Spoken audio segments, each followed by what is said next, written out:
Lord, I pray that you give us some insight from your word, from your spirit, out of your life.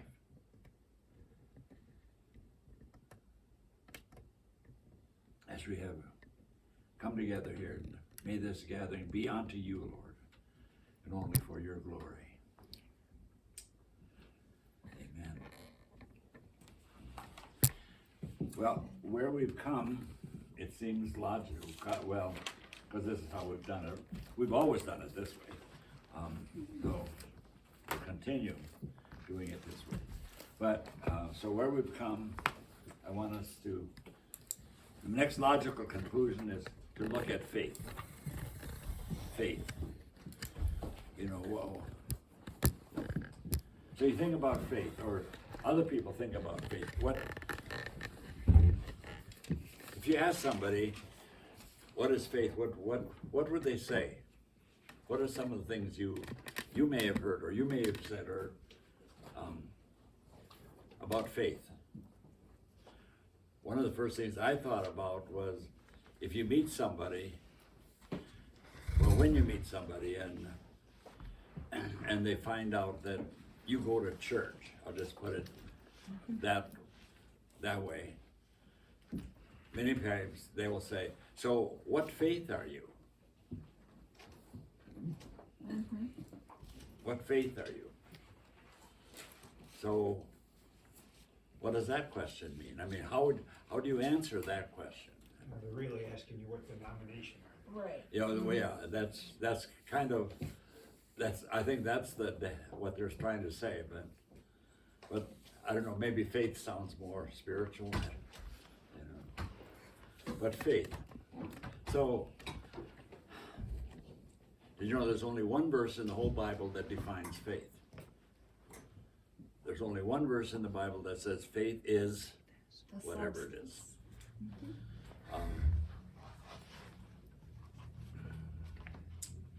So we'll get to that. But first I want us to look at a little incident from the Gospel of Luke. So in chapter 17 of the Gospel of Luke, and I guess the reason I want to bring up this thing about faith is because, you know, it's listed also as one of the fruit of the Spirit. 17? Huh? Chapter 17? 17, yeah. So,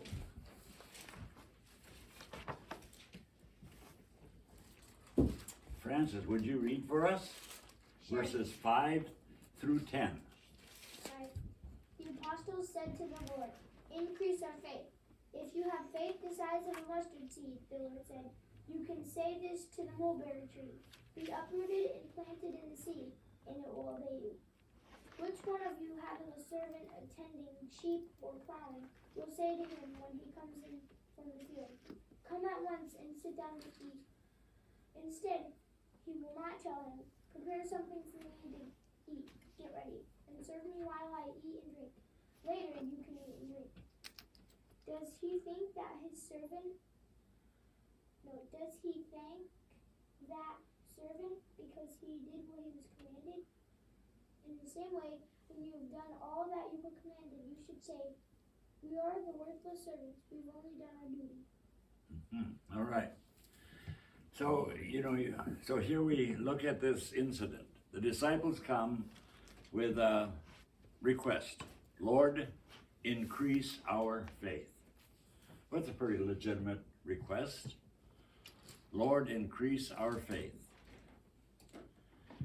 And then Jesus gives this little, I don't know how you would identify it, sort of a little simplistic thing, isn't it? If you have faith like a grain of mustard seed, you can do this and this and this. So did that answer their question? And then go a little further. Jesus tells a story. Well, which is what he almost always does, isn't it? He tells a story. So he says, you have a servant. And now you have to think back 2,000 years. Don't think about today. Think about being in Israel in the year 40. Maybe. No, a little later. Could go to 50. But anyway, don't think about, erase everything out of your mind that you know about servant and serving from here, because it won't make any sense. So Jesus says, okay, so if you are one of those, you have a servant. And in that time of history, everyone had servants. Servants was not a demeaning concept. In fact, when you look through your New Testament, you find this word doulos, and very often it's been translated servant, which is not exact. There are other words that are servants, like diakonos, from which we get the word deacon, a servant. Okay, but the word doulos actually means a slave. See, and we all bristle at that word. Well, some of us bristle at that word. And so I think we miss a lot because we've kind of made it nice. So servant sounds much nicer, but it doesn't give us the right concept. So Jesus says, so let's use the word slave. Okay, so Jesus said, you have a slave, and again, a slave was a decent career. And it wasn't a bad thing like it was in the 1800s. That's right, it was not a bad thing. It was a task. You know, I mean, you think about, like English homes, you think about butlers and governesses. Okay, that's more modern kind of task. So he says, if you have a servant, he could be either plowing the fields or maybe he's a shepherd, but he comes in at the end of the day. He said, so when he comes in from his day at work, do you say to him, hey, come on in, sit down, and I'll give you supper? And of course, they're all saying, no, it doesn't work that way. Because the guy's day is not finished just because he put the sheep in the corral, fold. Now it's his. Now he tends to the master, makes him his supper, gets him ready for a night of rest and all. So they know. But here's where it gets, I think, exciting. So if you have this situation and you have a servant, I mean, he takes care of you, and then the day is done, do you thank him? I mean, we think, yes, you probably should, and I'm sure they did show their appreciation, because you see that in some of the scriptures. They did show their appreciation. But that slave, that servant, if you want to use the word servant, it's okay with me, because we'll get the idea. And why does he not thank him? Because he's done just what he's supposed to do. He's just done his job. That's his job. Take care of sheep, take care of the master, then he can look after himself. Okay, so you don't thank him for doing his job. So what's this got to do with faith, by the way? Do we say, that doesn't sound much like increasing faith.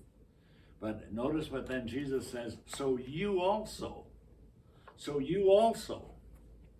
after you have done what you're supposed to do, declare we are just worthless servants, unprofitable, it says in one translation. I like that word. We are unprofitable servants. We've only done what we're supposed to have done. We just did our job. So do you see where Jesus is headed? He's headed to those discussions where he talks about a second mile. If somebody wants your shirt, give him a jacket. If he wants to go 1 mile, go 2 miles. See, going 1 mile, you're unprofitable. The profit comes in the second mile. You didn't have to do that. Do you see what the Lord is getting at? It's not just, okay, doing what we got to do. Because I discover that a lot of times, I'll just call them church people, want to know, what's the minimum? What do I have to do in order to get to heaven? What's the minimum that's required of me? Okay.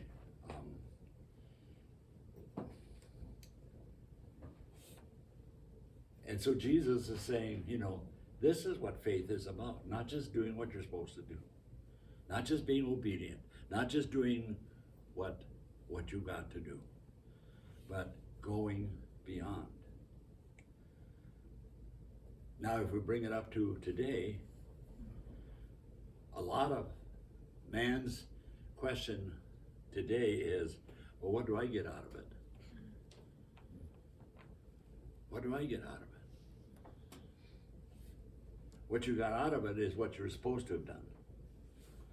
This is over and above. This is the gift. This is the offering to God. This is where faith comes in. Not just doing what you got to do. So many times, especially where we've learned Pharisaism, legalism, okay, we'll do the minimum. When I did my internship in West Virginia, quite a while ago, in 62, 63, okay, this church always had an intern. I mean, they were connected. Actually, they were connected with the seminary in Columbus. And I was from the seminary in St. Paul, Minnesota. But it was merger time in the church, so different ones of us got shuffled to another seminary to get into a different part of the world, or the States. So we ended up in West Virginia. West Virginia was good. But one of our jobs, every one of us who came there as an intern, they had a high sounding title for us called vicar. Is that exciting? We lived in the vicarage, which had bats. That would not be a good name.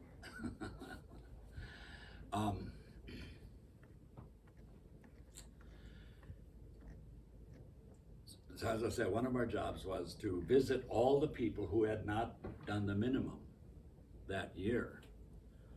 Like, part of the minimum was you need to have gone to communion once during that year, and I forget you had to go to church 3 or 4 Sundays out of the year, and you had to keep up on your pledges.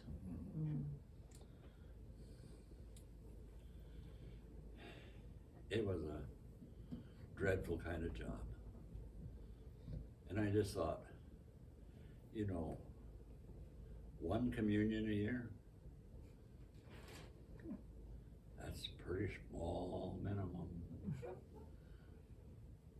3 or 4 church meeting services a year. I mean, it's not even once a month.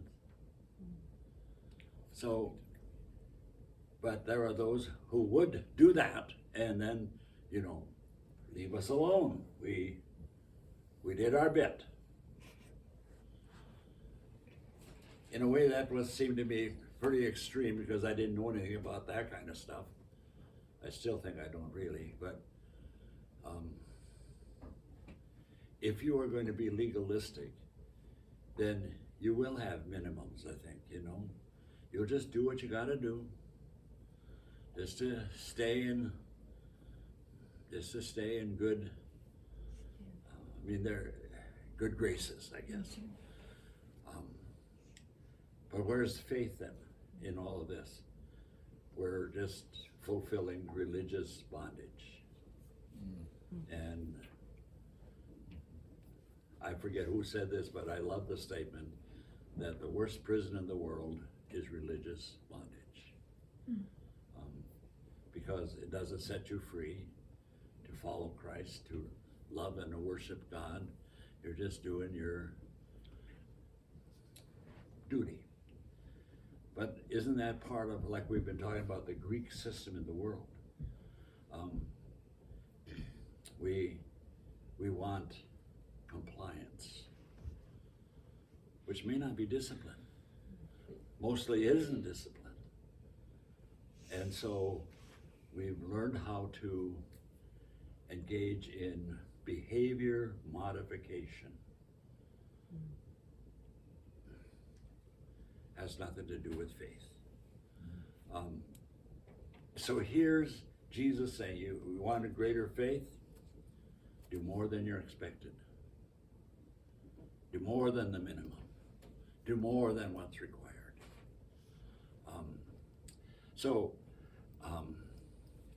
Faith, let's look at faith. Who knows where the definition of faith is found? Hebrews 1. Hebrews 11:1, yes. Hebrews 11:1. And what does it say? Now faith is the evidence of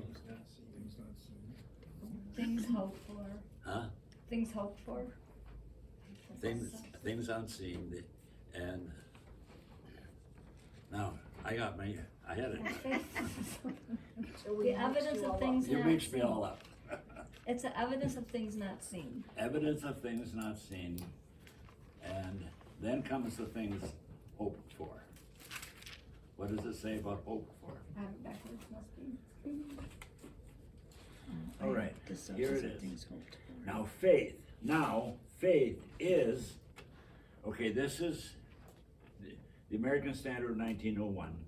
Faith is the assurance of things hoped for, the conviction of things not seen.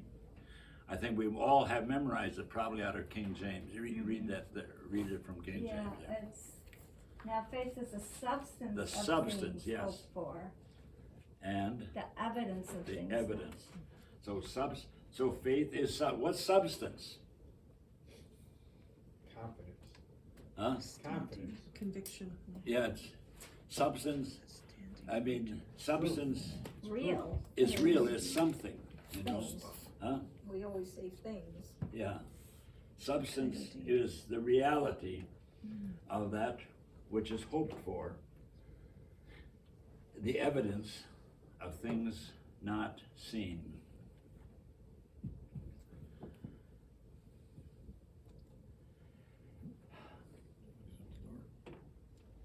So faith is something.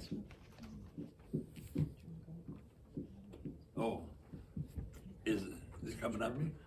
Somebody's at the door. Oh, it's probably, yeah. It'll be